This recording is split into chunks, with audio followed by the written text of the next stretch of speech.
Assalomu alaykum. Osындай bizde Ariston, үлкен Ariston производстводағы 10 ішінде анау ағып жатқан жерде осындай тен болған. Бұл тен жанып кеткен.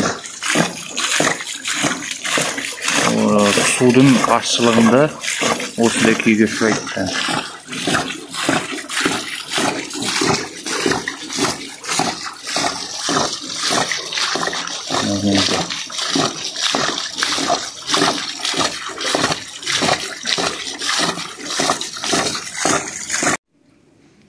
Мінеки теннің кішкене былай тазалағандай болдым.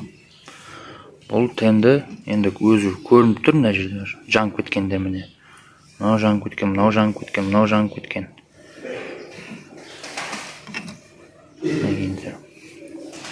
Мына кедергісін былай өлшемей-ақ уже көзбен көрініп тұр, қай жер жанып кеткенін.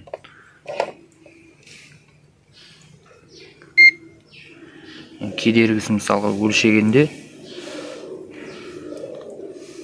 мысалға мынау тенменен мынаны өлшеген кезде міне кейіңіздер.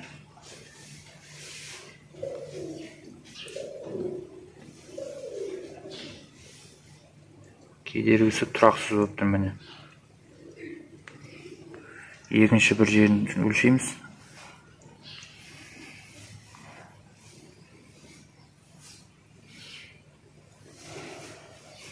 Міне 72 килоом деп көрсетіп тұр. Бұл значит жанып кеткен деген сөз.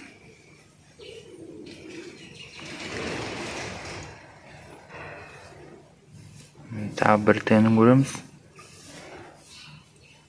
Мұнда да тоже 15. Так, мұнда 15 деп тұр.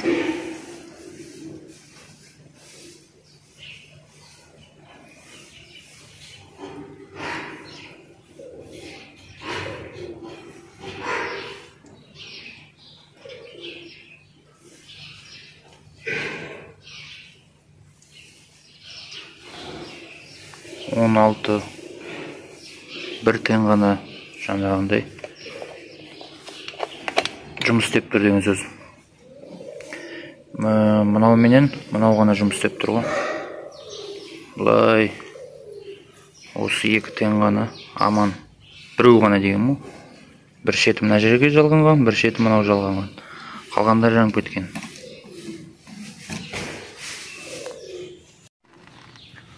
Судың тұздылығына байланысты міне осылай астында төменде міне осындай көлемде толып тұрды осындайлар. Енді бұған қол қалай сиятынын білмей тұрмын енді.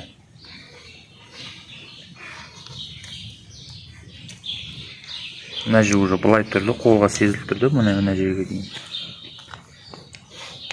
Қол симайды бұған. Қалай тазаланатынын білмеймін. Міне бізде жаңа тен. Осы тенға герметик жақтық. Енді осыны бұраймыз қайтадан. Дәл осы жерге. Мына 3 перемичканың біреуін алып тастаймыз.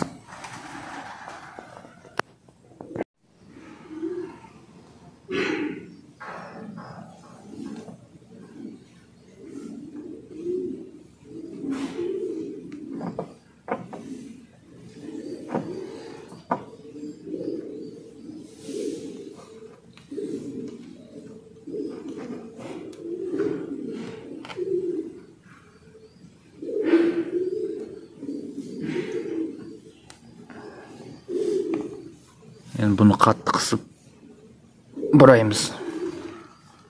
Қас кілтпен барып бұраймыз. Мінекейіңіздер мына жерде перемичка бар үшеуінде. Мынау үшеуінің перемичкасын алып тастадым. Осылай жалғанды. Болып бітті. Осыны жаба саламыз.